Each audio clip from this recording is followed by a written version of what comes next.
Do it. All right, we are rolling. All right. We actually have proper mics this time, so it might not sound like trash.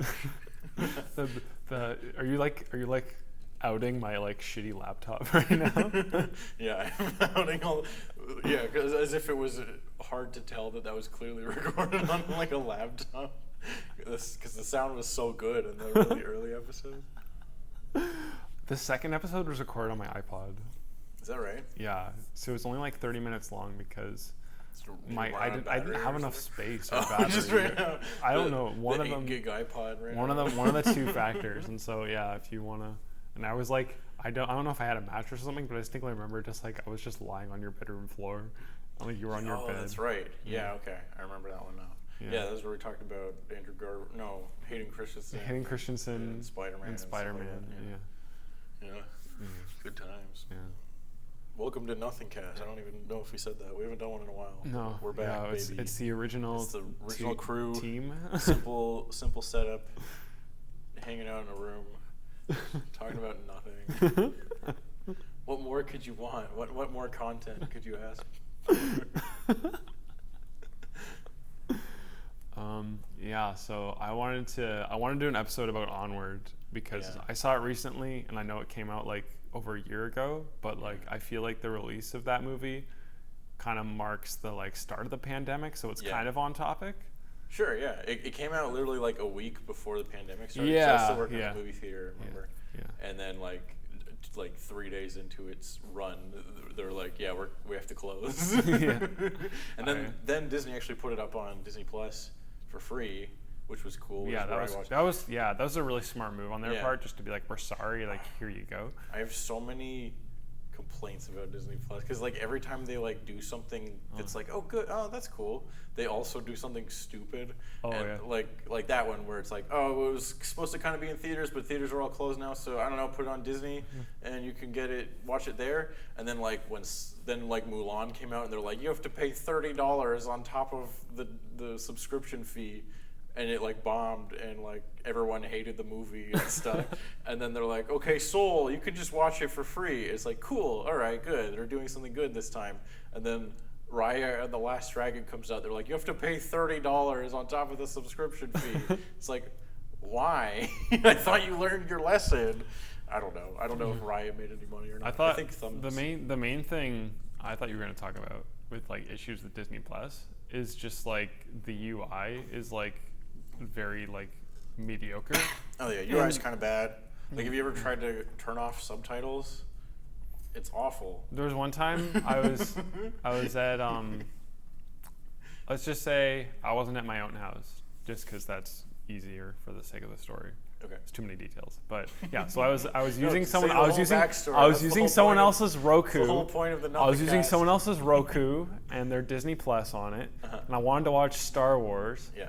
And when I hit it, the movie starts and the whole thing's in Spanish, like the first Star Wars, like Star Wars Episode 4. Yeah. And I'm like, I say to the people who live there, I'm like, what gives? Why is this in Spanish? And they're like, oh, that one's just Spanish. We've never figured out how to like fix it. Just that movie? Just that one movie, because we can't, because the Roku doesn't have the like buttons to like do the settings. But I mostly blame Disney Plus because we're not making it intuitive. And so then we just watched Empire instead, which I love, so I didn't care. Yeah, that's not that bad. But and that one, and it's the special edition also, so that one has the least amount of meddling. Yeah, that one's not bad. No.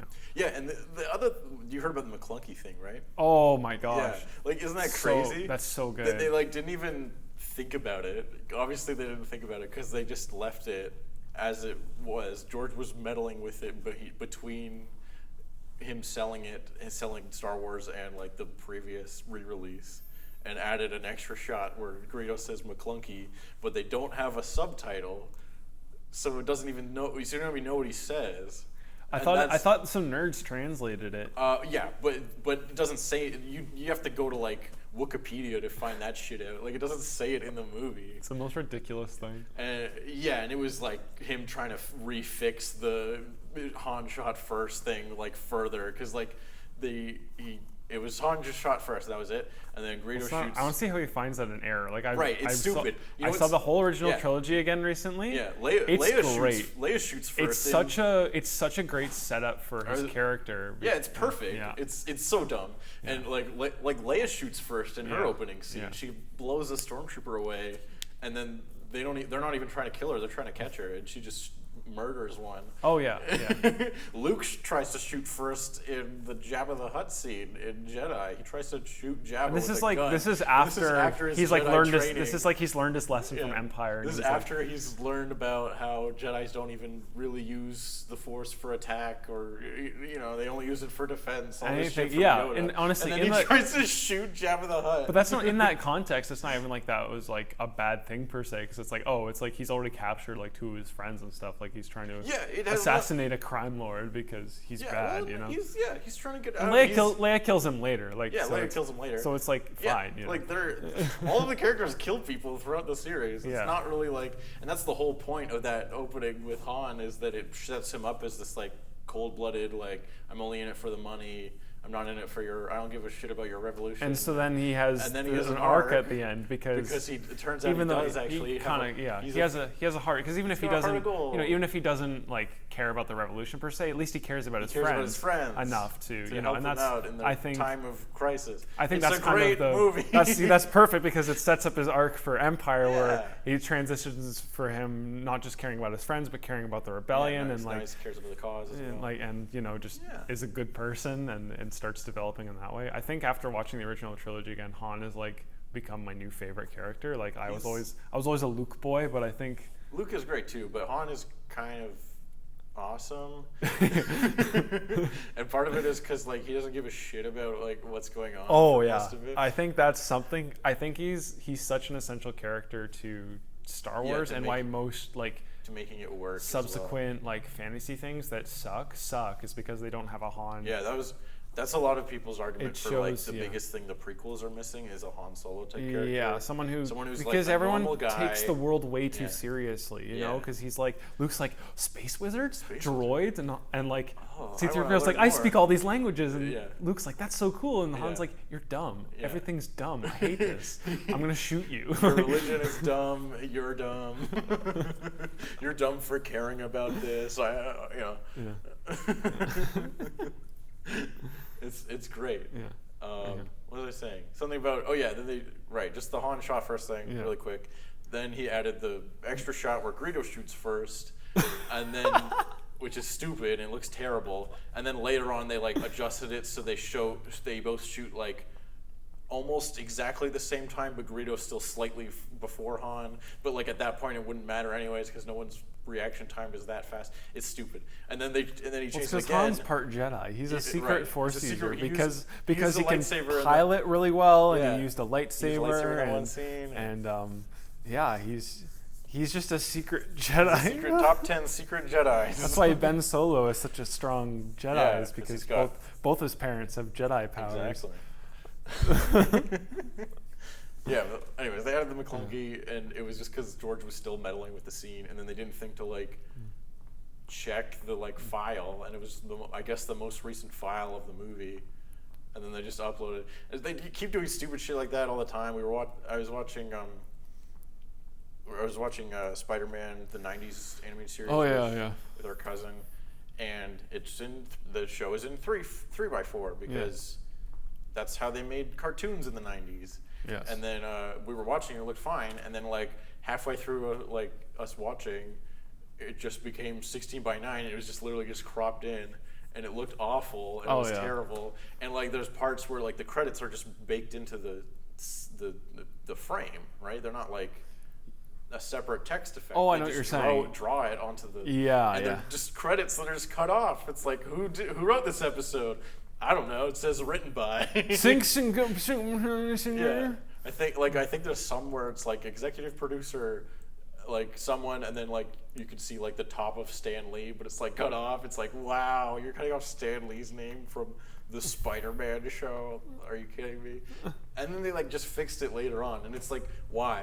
They did the same thing with The Simpsons. Oh yeah, did they fix it? But they fixed it where you can go into the settings on The Simpsons and like fix it. I mean, it's dumb that you have to go into the settings, but at least you can. Yeah. At first you couldn't at all, but then you go to Spider-Man. There's no settings. It's just it was just cropped for a little while. Did someone just like fall asleep at the wheel? I don't know, because it was fine.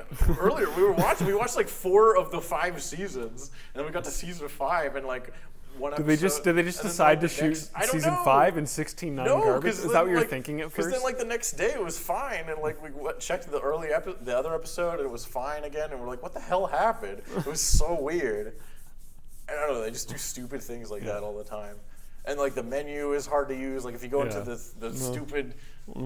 stupid settings with the subtitles, it like pops out a menu, and then to exit you change the setting, and then to exit the menu, there's a little arrow that's hovering over top, overlapping with the arrow to exit the thing you're watching, and that's how you exit the menu instead of clicking the menu button again, like every other fucking thing. It's like a terrible looking UI. The one of my favorite quotes was from someone I know. They said, whenever you want Disney Plus to do the thing that Netflix does, it doesn't. Yeah, exactly. Where it's like, oh, I just want to like look at like episode list. No, you're just watching from where you are. Okay, then you have to type the thing you're watching into the search bar and then open it that way, and then you can go to the episode. Yeah, it doesn't have a continue watching. No. Like, seasons and more. None of that. It's like, please rip off your competitor Disney. Yeah. Please. Well, it's like we know it's not that hard to do. It's like a competing car company, but they just didn't put a steering wheel on it. Like it's like, what are you doing? Just do the stuff that works. It's not, you don't have to like. I can't go anywhere. Yeah, and like Spider-Man has 5 seasons, but instead of it listing them as 5 separate seasons, it lists it as 1 season with like 60 episodes in it. So to like go to any sounds like an anime. You just have to like scroll through every episode of the show. It's so dumb. And like there's all kinds of weird things where like they're like starved for content even though they own everything. It took them forever to get like stuff that should have been on there from the beginning. Oh, they got like Stars. Like they finally got Stars, which is like Fox movies that are rated R and stuff, which is like good. And you like had this TV shows earlier. that you know about. Yeah, TV shows you've heard of that aren't High School Musical, the series, the Disney Plus show or whatever. Yeah. No, because there's some good stuff on there now. Like I honestly check it for movies a lot because I feel like Netflix is kind of Netflix has kind of become like the McDonald's of like streaming, where it's like. I know a particular. I got to be in a particular mood, and like I know what I'm getting. Yeah. And then like Prime is like the edgy version of that. Right, with like their original shows and stuff. Yeah. Like it's not my go-to. Like it doesn't have as much options, but it has a select few really good ones. Yeah, and some of the stuff that's on there is actually really high quality stuff, like Invincible, which we could rant about Invincible. We could do that too. We're here to talk about Onward, and we just ranted about Disney Plus for 20 minutes. I have a lot of complaints about Disney Plus because it should be great because they own so many things, but they didn't like think about like what a streaming service is. They're just like, you can watch all of the old Disney movies. It's like, yeah, that's kind of cool. But what else you got? Oh, that's basically it. I mean, we got the Marvel stuff and the Star Wars things. And Animal Fight Club. It's like, okay, but those, like, Netflix has, like, genres and, like, different types of content. They have documentaries, they have shows, they have movies, they have they have different genres of movies, such as horror movies, comedies, like, they have more than one. They have stand-up specials. Like, they have all kinds of stuff on Netflix. Yeah. Disney's like, we have lots of stuff too. Our genres are Star Wars or Marvel. It's like, those are the same genre. Those are just two franchises that happen to be huge. Two sides of the same coin that is no longer currency. Yeah. Exactly. Oh man. It's just like, and then like they have most of the Fox X-Men movies, but not like Deadpool, or maybe they have Deadpool now, but like half the MCU movies you can just watch on Netflix still, at least in Canada. I know sometimes it's different in other places, but like they have most of them on Netflix still. It's like, what's the point of this program? I think Netflix has done a really good job at keeping the kind of I guess millennial demographic, and when I say millennial, I mean like the actual definition, like 20-somethings to 30-somethings. Right. That's how old millennials are right now, like late 20s, early 30s, because they have a bunch of like weird stuff. Right. Like where it's like I saw this post from like a writer group where like it was like an email from 2017 from like some studio guy, and he's like, no one's gonna want to make your stupid Dear Boy show, and then it shows like Netflix made some Dear Boy show. Right. It's called Sweet Tooth, I think. It's based on a comic that I've never heard of. Yeah. But I was watching something. It's like that looks weird and interesting. Yeah. I was watching something recently where they were talking about like superhero genre is still in, but like everyone knows that if they're not Disney or Warner Brothers, they can't necessarily do like DC or Marvel, so they're like just grabbing like the weird indie shit now, like Dear Boy and like Jupiter's Legacy or whatever, and Invincible and all this other shit that like you know you might not have heard of because they're just. But it's probably good. But also, yeah, exactly. Like Invincible cool is really it's good. Like, yeah. Like, would you ever think they would make Dear Boy the show or whatever it is? No, but they are. So they made Dear Boy the show. I read comics a lot, and I have never even heard of it. But apparently, people like it, and it's a movie or whatever. So. It's a movie or a show? Or a show or something. I can never tell. I don't know. Netflix title cards all look the same to me. Yeah. Well, The other thing that Netflix is good at is like they have a really good algorithm for like recommending shit to you. Oh yeah. Because like if I go onto my mom's Netflix, it's like all the romantic comedies they have and like all this other shit, and then I go into mine, it's like weird horror movies. I think it's as simple as like other people who watch the thing you watch also watch these. Yeah. But like but it's also cool because you realize how much more stuff there is than you're even seeing because it's basing on what you watch and stuff. But like Disney Plus is like, you want to watch WandaVision? Do you want to watch that again? I know you saw it already. Want to watch Loki Vision? How about Loki Vision? Mandalorian Vision? That didn't work. I was trying to make it. Yeah. So we're going to talk about Onward. We're going to talk about Onward. Yeah. So basically, Sorry, I remember. No, my story was that I got this. I ended up getting like a Cineplex card for like my birthday or like something, and like I hadn't used it yet, and I'm like, I'm taking my fiance on a date, and we're gonna go see Onward because it's a Pixar movie, so it'll probably be good. And then like the next day, the pandemic started, and so I still have that Cineplex card. Right. What are you gonna use it for? I don't know. I'll use it like 5 years from now. They'll be like, "This is expired." I'll be like, "I got this during the pandemic, so you owe me." Yeah. You owe me, you bitch. Yeah. So and I'm sure they won't.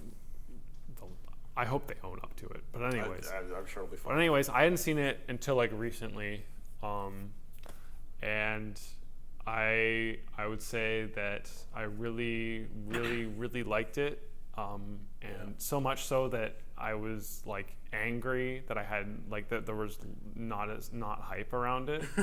Like afterwards, I'm like, why is no one talking about this? Like that's how I felt after I finished the movie. Yeah. Because I don't know. I feel like you can totally dispute this because I'm like, I'm calling you out right now. Oh, you're calling me out. I'm calling you out for not recommending. No. For a different thing where like, okay. I feel like sometimes I don't know if this is in like actually your ranking system but sometimes it comes off as a movie's good because it makes me cry as like your system for ranking movies. It's part of because that I mean.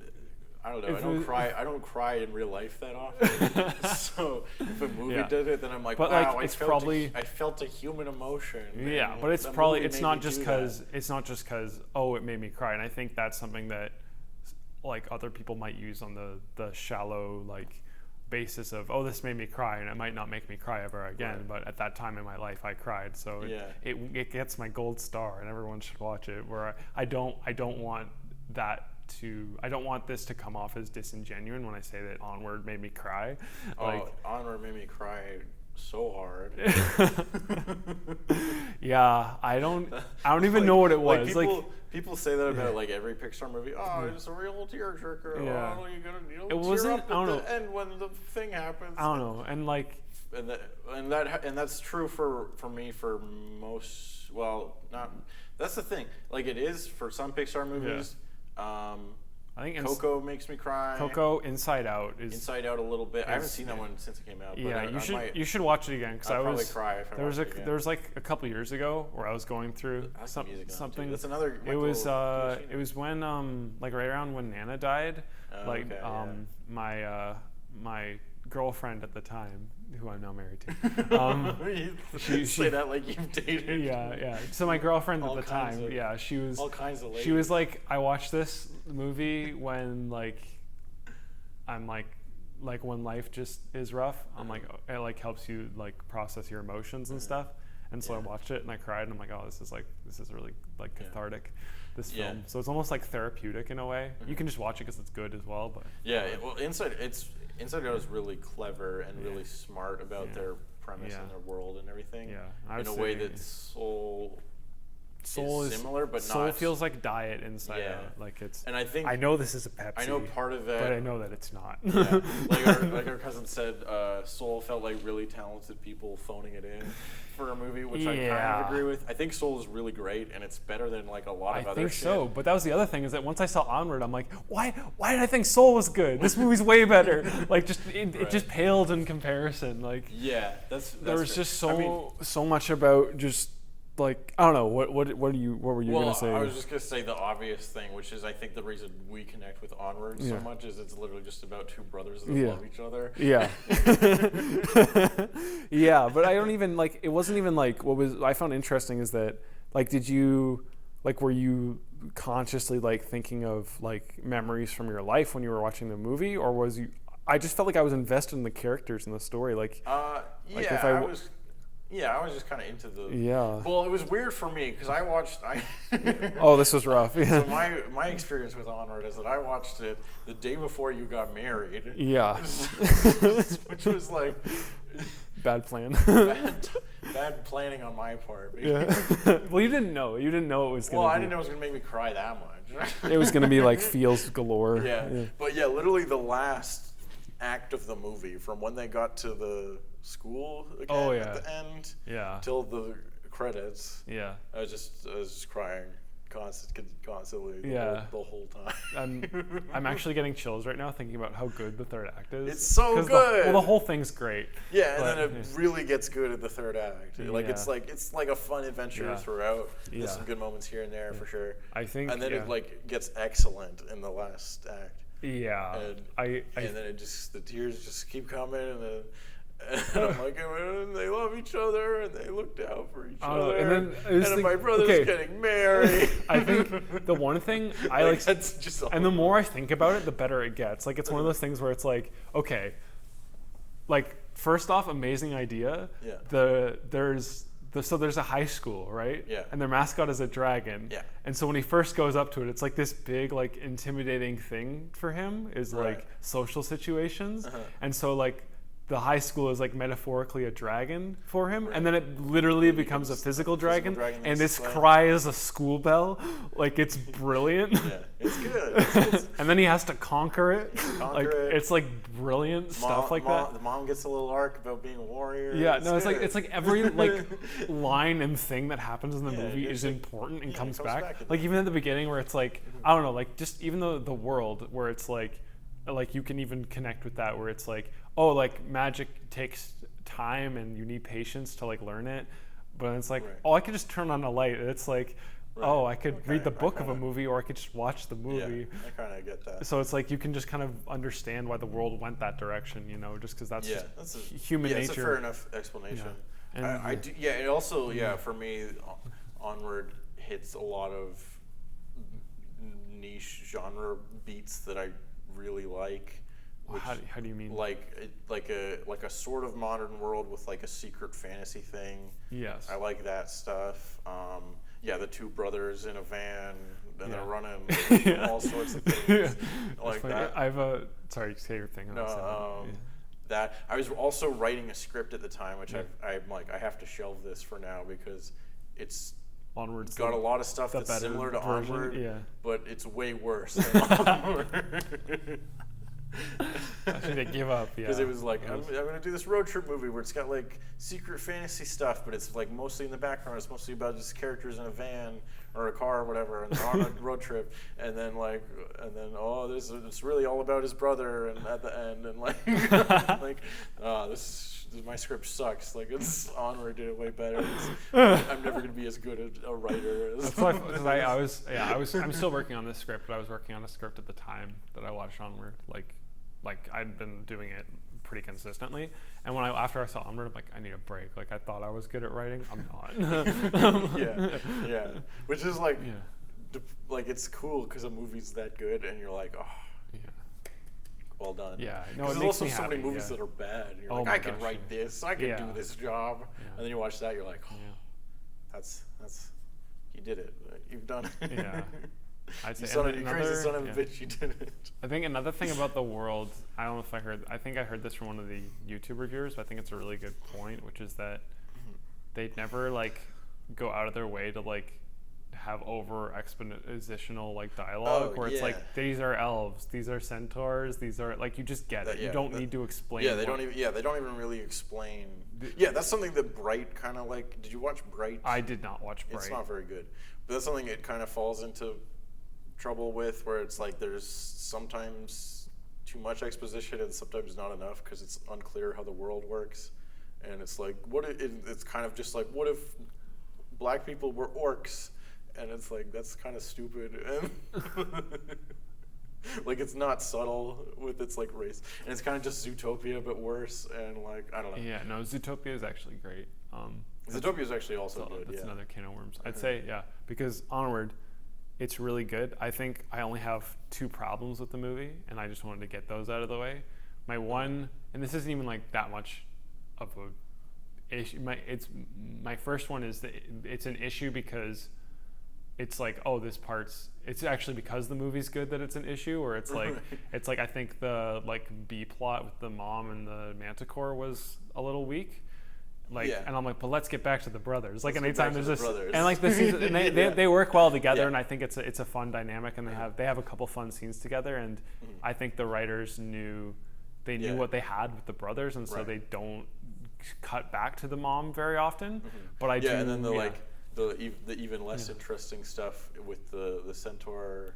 Stepdad or whatever. Yeah, but that just feels like cut to even less. That feels more like that just feels like a necessary element to like just the world, and like where it's like, oh, if they ran away and they're on this dangerous quest, their mom's gonna figure it out eventually and like try to involve herself in some way. Like it's story stuff that like, you know, would be part of it if and another thing is that it really doesn't fall into a lot of tropes like the mom being like, oh, that's just my boys out doing their thing, I'm not worried at all. Like, she's like, no, I'm freaking worried. I don't know what they're gonna do. They're stupid. They're idiots. And also I really liked that the like her boyfriend isn't secretly a villain. He's just a guy. Because that's a really obvious like Disney thing to do. Yeah, and they've done that.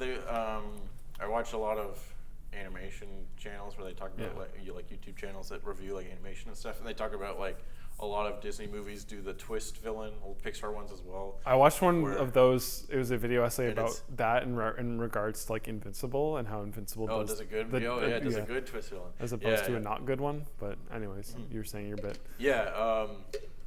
So like Frozen, the like one love interest is just like, I'm bad now at like the end, and they don't really build it up or anything. Yeah, no, and it's just there to like pull the rug out from under the audience, and then when you watch the movie again, you're like, there's no indication of this. This was just to like shock me for a second. Shock you for which a is second. really stupid. And I hate that kind of twist. We need some kind of conflict we need something for them to like defeat at the end, which like Honor doesn't really do. There's a dragon they fight, but it's not like a character from earlier. And it's also like built. It's also like built up as like, oh, when you do this, this will happen. And like they have to face all these challenges and stuff. And I liked all the like deep lore D&D cuts too, where it's like, we're gonna have a manticore, and like everyone knows about like unicorns, and like you've probably heard of elves and like or whatever for, like fantasy stuff that like everyone knows, but they're like manticore, fucking gelatinous cube and shit like that from D&D that like you would only know if you've played D&D or watched like a lot of weird like fantasy I recognize the name Manticore. Like, I think that's something that rang a bell for me. I wasn't sure about the gelatinous cube. Like, that's also from D&D. Okay, it made me think of like the blobs from like Minecraft. Like the true, yeah. I forget what they're called. I would know if I was 5 years younger. Yeah, if only I was a 10-year-old, I would know exactly what. No, I mean literally 5 years ago, I was addicted to Minecraft, so I would know what they were called. True. Yeah. Oh, right, you're a child. Oh, right, you're 15. I was 15. No, I was 16. Doesn't matter. Same thing. Yeah, Minecraft's still a thing. It's over 10 years old, that game. It's still big. That's nuts. Mm-hmm. It's the most successful game. It beat out Tetris. Like the decade? Of all time. Of all time? Yeah. That makes sense. Yeah. Beat out Tetris. Yeah.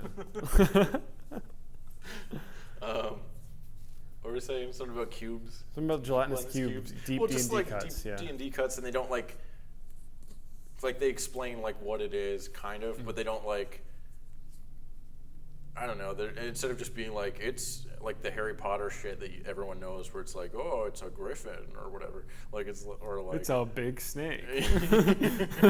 What's that? Well, it's a snake, but it's bigger. They're just like Manticore. What's that? Fuck you. Moving on. Because it doesn't. The exposition isn't necessary for the story. They give you enough where it's like they go to like, or it's like. I also think that's funny where it's like these like legendary creatures have been like. It's like been reduced like a fast food chain, right? Yeah. Or it's like oh, like you were like once a powerful beast, and like that's all you need to know is like, oh, I get it. Like powerful beast runs fast food, not the same thing. Like I understand that. Yeah. I'm a kid. I'm dumb. I get it now. Like you don't need to make it overly complicated or bring in all these extra lore elements. You just, or it's like he is the brother, like the older brother Barley. He has like a lot of really good like one sentence explanations for things where it's like gelatinous cube. It kills everything it touches. And you get it, and then you can move on. Yeah. Oh no, it's the Rathtars. Yeah, there's no Rathtars. No, it's not that bad. It's not like that. It's actually good. It's almost Monster Zinkian in a way. Yeah, where it's just like, what is Sully? He's a monster. I don't know. He's big and furry. You get it. It's funny that you mentioned Monsters Inc. because it's the same guy. It's the same guy who did Monsters University, and yeah. so this movie's polarizing like Monsters University, but I think it's a lot better than Monsters University. It is. It's way better.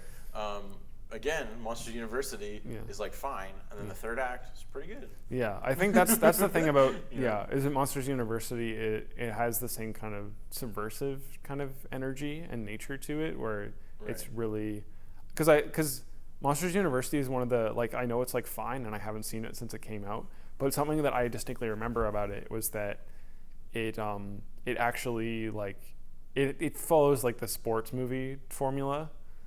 But it actually like subverts that act structure-wise. Right. Where the actual climax has nothing to do with that shit. No, because the sports thing resolves at the end of the second act. Yeah. And it's played really well. And like I've never seen that before, where they resolve like it's like imagine in Space Jam if they like beat the bugs or whatever, and then it's like now I'm gonna like delve into like my like actual character and like my motivations and now I'm actually gonna who I am as I'm just gonna like actually like develop as a person now, and instead of just like winning the thing and then that being the it was almost story. so it was almost like that like that's like they figured out like what worked like that writer director he figured out what worked about that and just made one movie that was like had all of that as its entire energy. Yeah, well, I think Onward is more personal for the guy.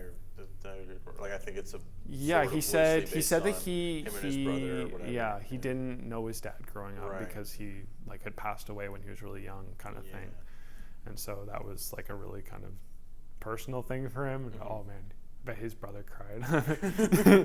Yeah, I bet he cried. I bet he cried when he was like writing the script. He's like, it's so good. I'm so good at writing. Yeah, I mean, like it's like if you explain like the big ending of Onward, they were looking for his dad, but the real dad was inside him all along. Yeah. Like it sounds kind of dumb. It sounds really stupid, but they play it really well. It's just I don't know. It's just I think the biggest thing is show don't tell. Like it's just you just get that from the way they interact with each other and like you just get it. I don't know. I talked to you about this earlier, but I watched the Oscars this year for some reason, and they didn't even show like movie clips for like most of the categories, but for whatever reason they decided to for Onward, and the like 5-second clip they showed of Onward was enough to make me cry. What clip did they show? It was like the part at the end when he's like, go and see Dad. You're my real dad, and I'll hold off the bad guy. No, and he has the whole speech, and I'm like and the other thing that's like great about that is that like it does like, not only is it like the like, I don't know, this is it's like a style of arc that isn't common, but it kind of shows that like in storytelling, like your character doesn't have to achieve their goal if they learn something by the end of it. Well, that's the perfect. They explain it in SpongeBob the movie, the best film of all time. Oh yeah. Well, they completely subvert that. They subvert it. Yeah. It goes, it's a joke. The joke is that he doesn't learn anything. But is it that by achieving the thing that you wanted, you realized that the real thing you wanted wasn't what you. I don't know. Squidward says it, but it's like the thing they want is not what they need, but and at the end they achieve only in like coming close to achieving what they want or achieving it that they learn what they actually need. Yeah, and that's done really well. Where he like, because in most Disney type things, it's like, I don't know, it's kind of sad that like he doesn't like actually get to like talk to his dad, but like he's grown enough as a character to actually like make that sacrifice. Yeah, and that's really good. Like that's so good. And it's cool. It works better. It works way better, and it's cool too because of a lot of things. Like number one, it's a magical fantasy thing. So like, the fantasy would be able to like get to meet your dad that died that you never got to meet, right? Yeah. But like, they don't do that because that's not real. Like, because that's not what happens in real life. You don't get to meet someone who died before you were born. Like, that's just not how it is. And like, it. I don't know where I was going with that. It's just like it's cool. Sound like an idiot. Yeah. Are you saying? Sorry, say your bit and then I'll say mine. Yeah, I'm just trying to figure out what I was. Can I say something and maybe that'll get you there? Because what I was honestly thinking of was, because there's that really well done scene when he's like kind of peeking through the rocks and like he can just barely make out like the back of his dad, and like he hugs his brother and stuff, where it's like even you as the audience don't get to meet the dad because you don't even get to see the scene with right. And I think that makes it so much better because you fully get Ian's experience, like Tom Holland's. You fully get his experience as a character. Like it's like that's it's brilliant. It's really well done, and because you understand that everything that was great about the dad is now imbued into the older brother, and so you can, if you want to know what the dad's like, you just watch the movie like that, and that's just, and then they kind of like throw that at you at the end, and you're just like, fuck. And I think I'm so emotional. I think it's really smart too because like, what would you even say to your dad that you never knew if you had like a few minutes to like talk to them, right? Like you don't know this person. Like, it would be meaningful to an extent, but like what would you even say? Like, where would you even begin? Like, you wouldn't know what to like, but like his older brother who knows him, who actually remembers him and has memories with him, has like reason to be able to say like, oh, I miss you or whatever, right? But like, and I think that's why it's he thinks it would be incredibly meaningful to him to meet him, but like once he gets to that point, it's like, what would you even, like, he's not gonna like. It's almost too much of like a magic movie moment for it to even happen, for it to like and because they almost do. It's funny because he's voiced by Chris Pratt, right? And he gets the like same like arc as like Take My Hand, Peter. Like it's that it's that, but it's done. It's almost done like that works in its own right. I think that's great. Guardians of the Galaxy. It's a good movie. Anyways, that what I think is really great about that is that it's because you don't actually hear their conversation. You don't know how much of it is like him saying like goodbye, or like you're just singing the song, aren't you? But anyways, like when because like so Ian's watching them talking, and then they hug, and you think, oh, that's him saying goodbye, and then he goes, and he's like, he wanted me to give you this, so then you're like, oh fuck, my eyes, because it's like the dad was like, give this to like your brother for me, Right. Because you think, older brother's going in. Right, the older brother's. I forgot about that. The older brother's going in because he wants to say goodbye, but it's actually the dad going in because he wants to say hi to the son. It's so good. Isn't it great? That's the setup and a different payoff, but it still works. I don't know why I forgot about that, but that part is amazing. The whole thing is amazing. Yeah, because it's perfect to what I was trying to say, which is like there are no words for like that kind of like moment. Like what would you ever say? And you just give him a hug. Just give him a hug. That's all you can do. Yeah, that's all. And he got a hug from his dad. Yeah. But it wasn't his dad. But it was his dad. But his brother was his dad. The real dad was inside him all along. But it wasn't stupid. No, it was great. And I really like how I talked to you about this a little bit earlier as well. When he realizes that it needs to be the older brother to see the dad and not him. Yeah. He's flashing back through all their adventures, and it starts out with just like the adventures they've had throughout the movie. Yeah. He's like, all the times we've had with Dad, who was just a pair of pants. And like, I almost forget about that part because it's kind of stupid. I think it's great. I think we need more like weird, messed up stuff like that in kids' movies, where it's like, these are my dad's legs. Like, it's so funny. Yeah. I think it's great. But then as it goes on, he just starts flashing back to moments with him and his brother. Yeah. And they're moments we've never seen before, so the audience has zero attachment to them whatsoever. And it still works as a moment because it's like a cheap and easy. Like Soul does that at the end. I was talking about that where like he plays jazz with the maple key. I was trying to. We were texting about Onward. Should you just watch it? I'm like, you're like, that's the best movie. Fuck Soul. That movie sucks. And I'm like, I didn't like that movie. Nothing was good in that. And I'm like, what? You didn't even like the part where he plays the piano with the maple key? And you're like, what the fuck?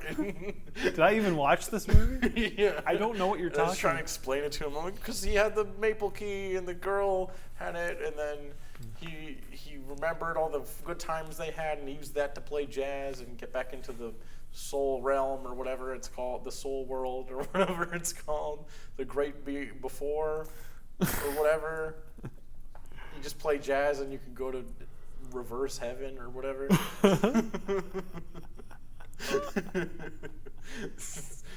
Like I don't know.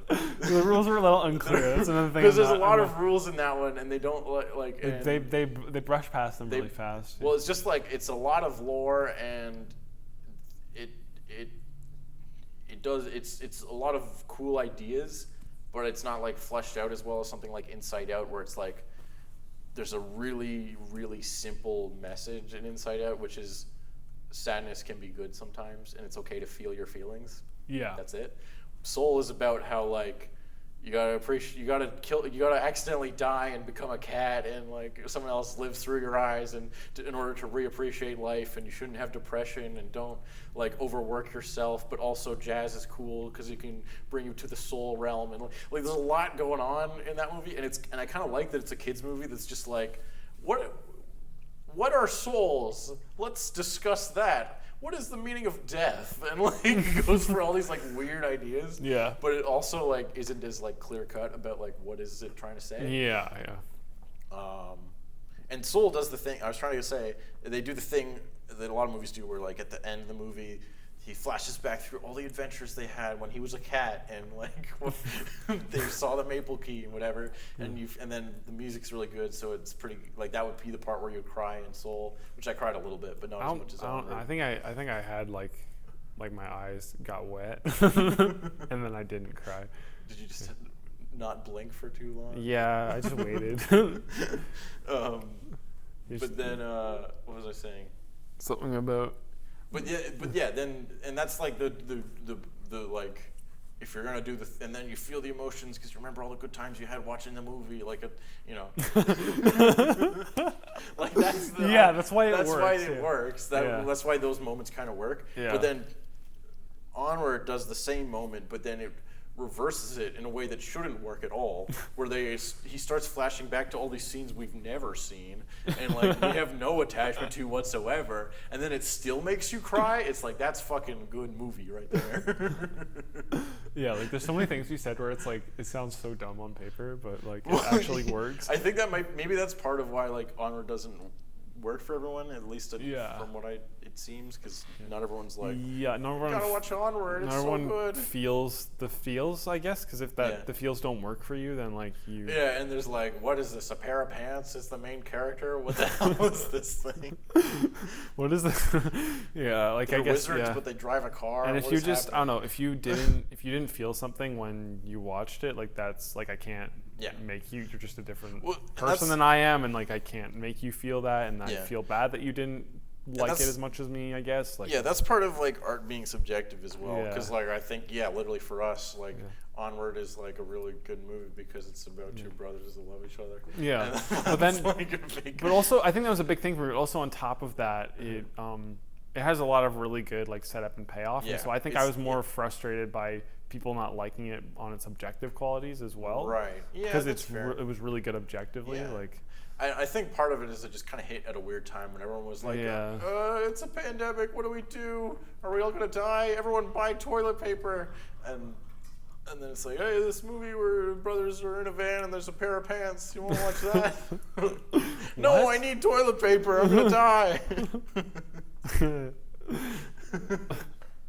So, and Mandalorian wasn't out yet, or maybe the first season was. Second season wasn't out yet, so not everyone had Disney Plus yet, you know.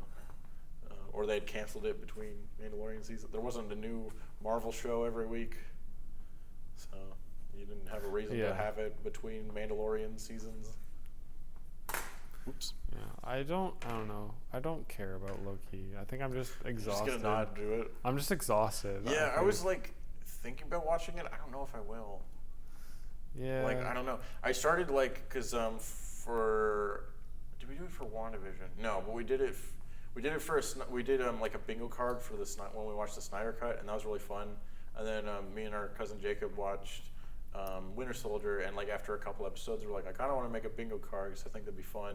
So then we did that for that, and that made that a little more fun. But also, did you get anything? No, I didn't get like anything, which made me sad because I'm like, I had such a good idea of like what the story was in my head, and then I just didn't do it. So now I don't like it. But I don't know how much of that is like valid and how much of it is like it's just the show being average. But with Loki, I'm like, maybe I'll make a bingo card, and then maybe I'd watch it because it might be fun to like fill out the things. And I just like couldn't think of that many things. I'm like, I don't know, maybe Sif will show up. Remember Sif from Thor? Is it just that the Loki movie, the Thor movies, the movies that Loki is in, aren't that great? Like I mean, I think it's a combination of me like not knowing much about the show. Because like Snyder Cut, I already saw the movie kind of, so like there was a lot of things. The same movie again, but longer. That I was like curious about, like, is this going to be different and stuff. And with there was a lot of intrigue around it. With Winter Soldier, I already watched a couple episodes, so like I kind of cheated there. But then I knew what the cast of characters was, so I could make predictions about like what's John Walker going to do and like how is Zemo going to tie into like all this or whatever. But like with Loki, I haven't even seen any trailers or anything. I know Owen Wilson is in it, and that's like all I know. Mm-hmm. And I'm like, my prediction is Owen Wilson will say "wow" at some point. Loki will transform into another character. Yeah. Like I don't know. I don't know. For me, I think it's one of the and like Thor's not in it, so like, what's it even about? It's one of those. You know? It's one of those things where I think I like, even though I kind of. And Disney lumps it as well. Like I feel like I kind of lump it in the same category as like WandaVision and Falcon and Winter Soldier, where it's like, it's just more Marvel after Endgame. Yeah. But I think it's just it's more of them just kind of throwing stuff at the dartboard and see what sticks. But for Loki, I feel different about it because with WandaVision, it's kind of, even though it wasn't executed well. It's a natural progression for Wanda's character. Yes. And then for Falcon Winter Soldier, it's a natural progression for those characters. Yeah. But Loki's dead. Loki's dead. That's the natural progression for his characters, to sit in the ground. So I don't know what this is about and why I should care about it. Yeah, it's very, very fan servicey. Yeah, I think the idea is not that Marvel hasn't been fan servicey. Not that they haven't done that before. But this is a show entirely born of fan service as opposed to story. It's kind of the same reason I'm not really interested in Black Widow. It's like, she's dead. I don't care. I know there's a flashback, but that makes it less interesting because it's like shit that we should have seen. And on the poster, she's wearing a white costume. I'm like, should be called White Widow? She's called Black Widow. She's got a white costume. I don't know. Get the costume right. Come on. I don't know. I'm like, I don't know if I like that. I don't know if I'm on board with this. Come on, Marvel, get your shit together. I guess you want to do a different costume. You gotta sell new action figures. Are they doing that even? Do they sell action figures? There's a while when like it was like, get all your Avengers action figures. Iron Man, Hulk, Captain America, Thor, Hawkeye. That's it. They just like didn't make Black Widow Jay Bauman figures for a while, and it was like a whole thing. But I assume they have them now. Yeah. I don't know. I guess the Loki show is about the one from Remember in Endgame when they went back to get the Tesseract and he got away. Because I'm a nerd. But like, that's the only way you could bring Loki back. Yeah, but like, who cares? Because he's in another timeline, right? Yeah, so like, is he even gonna show up in the main timeline ever? Is it just gonna be him fucking around? I feel Loki's a fun character, but only when he's like interacting with like Thor, you know, and like the Avengers, and like Odin, and like the characters that are like related to him.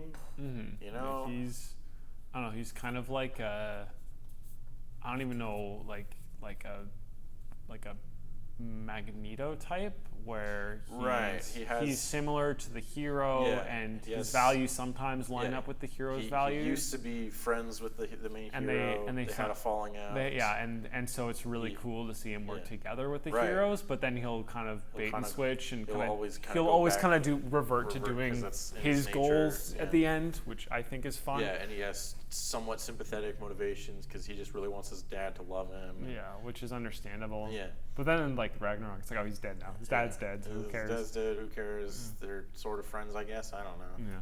Like they spend very little time on that relationship in Ragnarok, which is kind of weird. Loki and Thor. Yeah. Yeah. They get one elevator scene that's shot exactly like the elevator scene from Attack of the Clones, where Obi-Wan's like, "Oh, we fell in that nest of Gundam."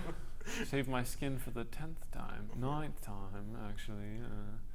They say something like that. Remember all these fun adventures we've had? No, I haven't. No, I haven't seen any of them. No, that all happened off screen for the last 10 years. Last 10 years we didn't get to see. Those sound fun, yes. Yeah. That could have been the start. Them on an adventure? That could have been the start of the prequel trilogy. Is them in the elevator? Just them in the elevator. Oh yeah, that's the start of the cut that Eddie Grace? Brock, Topher Grace did. I was trying to remember his name. Topher Grace did, where it starts Duel of the Fates, the lightsaber battle, and then it cuts to like that's all of Phantom Menace, and then it cuts to the elevator scene. Oh yeah. And then like the rest of it is like just those two movies, but way shorter. The whole thing's like 2.5 hours, I think. I kind of want to watch that. Yeah, that's so I didn't know that because I remember finding that cut. I think we found it at one point. I mean, we didn't watch the whole thing. No, we found the cut on the internet. We found a version of it. We found that cut on the internet. Yeah. And at the time, I didn't know that like Topher Grace had made it. Now I'm like finally connecting the dots on that. Well, I'm wondering if it was the exact one because it did. That's how it started. Yeah. I also don't know what happens after that point. That's just all I've heard about the Topher Grace cut.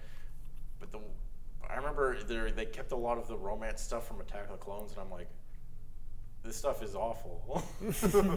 Why did you keep any of it? So you've seen more of it since? I thought I saw more of it, and then I stopped watching because it was just more of the romance stuff from Attack of the Clones. But maybe I'm remembering it wrong. I don't know. But that sounds interesting. Like, I don't know. Everyone thinks the prequels are good now for some reason. Just because they're I don't even know. I think Red Letter Media just kind of sums it up. This one is okay. We're done. I was wondering how long. They just do such a good job of breaking down why they're bad. Those movies just aren't movies. Right. Like where it's like there's usually a main character called a protagonist. Like just like stuff like that where it's like, oh yeah, right. Like I don't know. I can watch them and enjoy them because they're nostalgic. Yeah. And there's something like comforting about the story beats and like the bad special effects, the good special effects, just everything tonally. The movies are pretty much the same tonally. Yeah, where there's definitely a lot of action at the beginning, a big boring gap in the middle, then action at the end. Yeah, that's each of them has that. There's definitely a lot of interesting things about them. especially post-sequel trilogy, where it's like, oh, at least George like knew that Anakin was going to become Darth Vader at the end. Where like the Force Awakens, they didn't know what they were doing for the next 2 movies, and they just made them anyways. Where there is, even though the like power crawl sucks, the direction is consistent. With the prequel trilogy, Anakin gets progressively more bad, and Obi-Wan gets progressively more old. Like that's to put them in their Episode 4 starting positions, where he's old, he's bad, Padme's dead, Luke and Leia are in their different spots, and they do that. Yoda has a lightsaber. He decapitates some stormtroopers. Yeah, which is strange. Oh, I don't know. Force is used for knowledge and defense, never attack. You know what? Okay, this is gonna sound dumb, okay? But the last time I watched Empire Strikes Back, I almost cried when Yoda was like doing his speech about feel the Force around you. That whole speech, I'm like, this is so like beautiful and pure. And it's like great, and like it just like I don't know. It reminds me of like it almost like it ties into like Christian themes really well and stuff. And that just like vibes with like my whole life and stuff. Where he's just like we're not physical doesn't matter. Not this Nothing crude matter. Exactly. Not this crude matter. Like he's like squishing his muscles. Yeah. He's like squishing his little muscles. He's like you don't need muscles to like lift a thing. It's just and like. I don't know. I think watching it as a kid, I understood it the way Luke understood it, where the Force is like it takes the bigger the thing you're lifting is, the more strain it is on your body, and that has always made sense to me, like as far as superpowers are concerned. But then when Yoda explained it, I'm like, why would it? Why would it? It's just moving a physical thing with a non-physical entity. Yeah. And so when you're working with a non-physical entity, the physical world doesn't matter anymore. Yeah. And so it's literally the same thing. And that's why Yoda can just do it effortlessly. And I just didn't get that. I don't know why I didn't get that till now. Instead of Attack of the Clones, when he has to strain himself to stop the pillar. To stop the thing from falling over. But then I'm like, I also think like, oh, maybe it's because he hadn't learned it yet. But he's old. Yeah. He's 880 years old at that point. I'll be very brief because I talked about this a lot on our gaming show, PS Tuesdays. I don't like how they explain how old Baby Yoda is because it doesn't make sense. He's 50 years old. That means and Yoda died at 900, and he says that he trained Jedi for 800 years, which means that he started training Jedi when he was 100 years old, twice the age of Baby Yoda, which just doesn't make any sense. He would be a fucking baby still if he was training Jedi that young. Yeah. Other than that, Baby Yoda's fine because he's just a little baby. He's cute. But what was I gonna say? You could also. I don't know. Yoda's cool, and they fucked him up in every other appearance other than in the Empire Strikes Back. In Return of the Jedi. The Jedi's fine as well. Yeah, he's good in that. Yeah. Your father, he is. I heard this. He also doesn't talk backwards as much in Empire Strikes Back. It's mostly just like how you rearrange a sentence to make it sound wise. Like that's how he speaks instead of just like. There's no try. There's no try. That's just a normal sentence. No, he doesn't. He just talks. He doesn't. Luminous beings are we, but that's still grammatically correct. Like, he doesn't say around the survivors a perimeter create. No, this is dumb. It's dumb and it's exhausting to think about Yoda in any other context. Yeah. And I think he's been wrecked. For like that's why I remember talking about this the other day where it's. I feel like there's Star Wars, like the original trilogy, and then there's just everything else. And everything else just wrecks it or breaks the rules at some point or another. Right. So you have to throw it in the category of everything else. Even the stuff you like Genndy Tartakovsky's Clone Wars. It's still part of the prequels, though. Yeah, it's still part it doesn't work without the prequels. It's still part of that prequel synergy, and so I just don't think... that's the only way I can view it now because it was a complete thing, and then people are like, let's add more. And that's always what it's been since then. Well, I view it in layers where it's just the originals, and then the second wave is just George's stuff, which is 6 movies. The 6 movies. Which is one saga. And it's one creator's vision for it. And even if you don't like, it's stupid, half of it is stupid and dumb. Yeah. It's still the one guy's thing, and he's not like he's trying to make money, but he's not like. But he's not just going and going and going to keep. To just make more and more money. It was an idea for a story that. Yeah. It was an idea for a story that a guy had and a guy wanted to tell. Yeah. And like maybe that's why people like the prequels, is because it's way less empire based, like money. Yeah. Sellout based. Like it is, but it's not like to the same level. He did it because he stopped after 3. Yeah, he did it like he started early on enough that like. Yeah. He wasn't just suddenly like, oh, I want to make prequels now. He's like, oh, it's episode 5 because I want to make 1, 2, and 3 later. Right. Yeah. Like he did that like 1982. It was kind of set up already. It wasn't just like, what if we made 7, 8, 9, and then like a bunch of other shit because we like money a lot. Yeah. Well, you know, like he just did 3 more that was like kind of set up already as like there's a lot of backstory to this world. We're just jumping in at this one point. But you're part of this world. The whole idea. Part of this world. Lord of the Rings is great. I gotta see that again. I want to rewatch that soon. Yeah, I got the whole Blu-ray trilogy, so I should watch that. Yeah, I don't know. I haven't watched the extended editions. I know I probably should. Oh, you haven't? No, I know I should at some point, but Have you seen part of it at least? I've seen part of it, but I think the theatrical cuts are really tight. They are. I think maybe it's just Snyder Cut syndrome where I'm just like done with. But there's more, and it flushes out this thing, and it's like. And it's 4 hours. I think less is more. It's a tight 4 hours. Have you watched any Julie Nolke? No, I don't think so. I Explained the Pandemic to My Past Self. Did you see that one? Oh, I saw a couple of those. Okay, yeah. She's pretty funny. She's from Toronto, I think.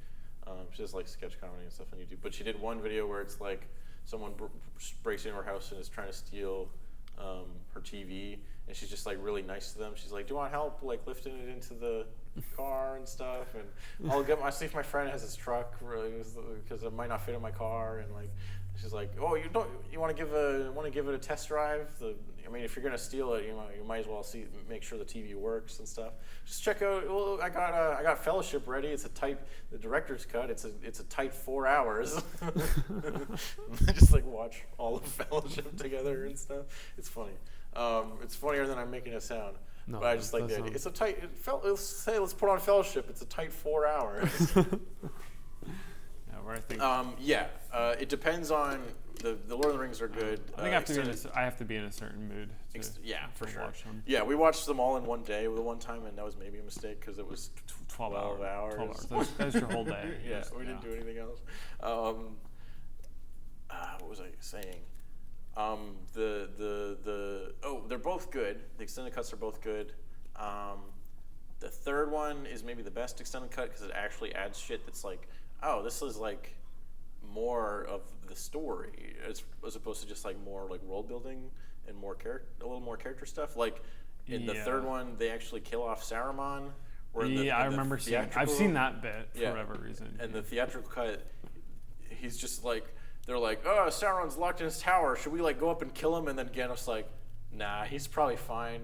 And then they just move on. It's like, is he gonna like come back at some point? And then they just like don't talk about it again. Yeah, I think that's because that's kind of weird for the third movie where it's like he's literally been kind of the main antagonist. Yeah, up to that point. Like obviously it's Sauron, it's the Vader Vader Emperor thing where he's Vader. He's Vader, but the real enemy is the Emperor. The Emperor, but and they still have to defeat the Emperor. But it's like it's imagine after Empire Strikes Back, like Vader was the one who got his hand cut off, and we never saw him again. Yeah, that's what it feels like. It's weird too because apparently in the book, Saruman, they're like, don't worry about him, he's probably fine. But then he does come back at the very end when they get back to the Shire, and he's like fucked up the Shire, and there's like a whole like extra third act like. Oh, now I gotta fight Saruman at the Shire and stuff. But they changed that in the movies. It's way better. I like it in the well, it's already really long. So like if they had like, and then they get back to the Shire, and then there's another battle, you'd be like, oh fuck this. Oh, I'd be so exhausted. And I think it's such a satisfying ending to just have them get back to like this like perfect green like peace. Yeah. And it's it works. See how their home hasn't changed, but they have, and like. I like that idea that like they come back to the home. And they're just like, it's oh the my same, gosh. but they're not the same. Yeah. And you really see that. Like even them like just wearing the same clothes, but just from how they walk and talk and act, just with that extra like 20 minutes or so at the end where they're back at home, it's so important.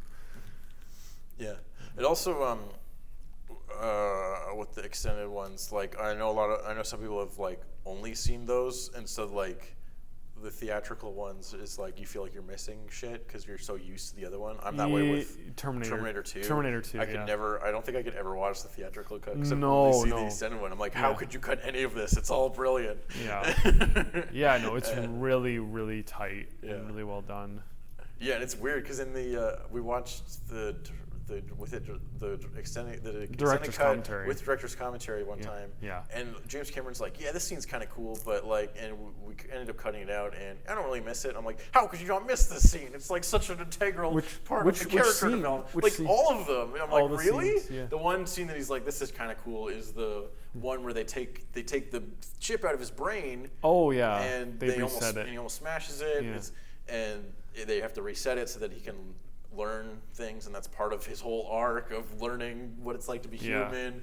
They do this really crazy mirror shot with Linda Hamilton and her twin because they have a prosthetic Arnold head in the foreground, and then in the mirror it's actually Arnold Schwarzenegger with Linda Hamilton's twin, because Linda Hamilton's in both sides of the mirror, and you can see her, and they're just mimicking each other's movements. So fucking cool.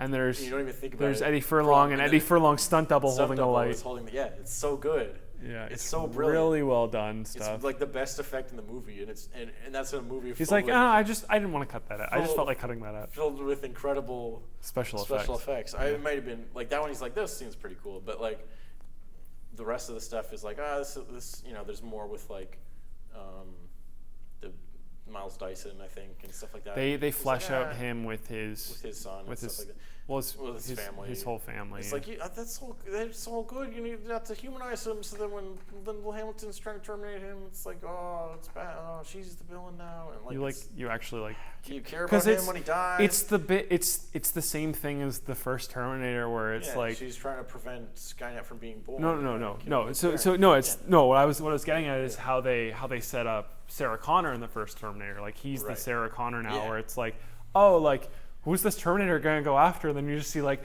like Sarah Connor's like on her bike, and then she's like, oh, I'm late for my waitress job. Oh, the kids put ice cream in my waitress pouch, and like she's like, oh, isn't my life a mess? Like it's like kind of like a sitcom almost. Like the energy is like perfect, and that's what's great. She's Rachel from Friends. She's Rachel from Friends, and that's what's great about Miles Dyson is he's like the like successful tech nerd equivalent of that, where he's like, oh, I'm just a tech nerd. Oh, isn't my life great? I'm gonna go out with my family, and oh, get your toys out of my room, and oh, go to bed, kids. Like, and then he gets shot. Like it's like it's like the momentum of Terminator's figures in people's lives just hits them like a train. Like it's so good. The movie's so good. I came up with a pitch because I don't know. I was watching something and they were like. I have a pitch as well. You go first. This has nothing to do with Terminator, but I think it's funny. And you say your pitch. I have a Terminator pitch. Okay. How long are we going? Are we over an hour now? We're over an hour now, but it's fine. Okay, we'll just go. I'll do this one. Yeah. Because it's fun. I was like, how do you make Terminator cool? Here's what you do. You set it in medieval times, okay? Yeah. And it's about a lesbian, all right? It's a lesbian knight, because that's something we've never seen in a Terminator movie, and she has to fight a Terminator. Today's audience loves this already. Yeah, because I'm like, instead of doing like fake like feminism shit, like the most recent one, Dark Fate or whatever, just make it about a lesbian, and that's like the main character, and there's a Terminator. And she has to fight it, but it's medieval times, so they don't have like guns or anything. So how do you kill a Terminator in medieval times? I don't know, but there's a big like battle at like a castle. They're shooting cannons at it and stuff. Yeah. Is it like she ends up adopting a kid, and that kid turns out to be like a descendant of Sarah Connor. Okay. So that's why they're after her specifically, because I think it's her kid and stuff. Oh, that's clever. So it's still like it's like you have like chosen family themes of some kind instead of like blood relation being the only thing that's important. And I don't know. I haven't figured out all the details, but it's cool. I really like that. And I like that a lot. Completely different setting, but because it's still the way, essentially the same story. You get like a lot of cool action set pieces. You get a Terminator riding a horse in one scene. I don't know. Because the Terminator is looking for. Because think about this: Terminator shows up naked, right? Yeah. Uses the weapons of its time. Yeah. So Terminator's gonna have like a sword. He's gonna have like a sword and stuff. And like a shield. Yeah, it's gonna be cool. He doesn't need a shield. His body's a shield. But like, just imagine a Terminator with a sword, like lopping guys' heads off. Yeah. He doesn't need armor. He can use a bow and arrow with like perfect precision. Yeah. Like it's just like totally different. But it also got a crossbow. Essentially the same premise. Because like all the other ones are like, but then what if another Terminator came, but this time it was a lady Terminator? Like that's all. And so the end, it's like, you can do a bit where they cover it with boiling oil and they have to light it on fire. And it's the metal skeleton. So the end, it's just this like metal skeleton, like just full of arrows and knives. Yeah, and, it's cool. Like, I don't know how they defeat it, but I haven't figured that out yet. But I think it's really hard. You go back to it's really hard to kill a Terminator thing. I think I've got it. Got it. She lures him into like a blacksmith workshop and she like drops an anvil on him and basically like traps him. You're a Terminated fucker. And basically, and like then she has to like trap him with the anvil and then like melt him with like the hot fire stuff there. Will this melt in there? Yes, throw it in. Yeah. Something like that, but it has to be like really hard to do. Yeah, also. It's infinitely harder because she's only stuck with the weapons of her time, which are way worse than the 80s. I think that'd be hilarious. Yeah. That was my Terminator pitch. Yeah, I'm glad we talked about Onward. That's our review of Onward. They should make a Terminator where it's a lesbian who's a knight.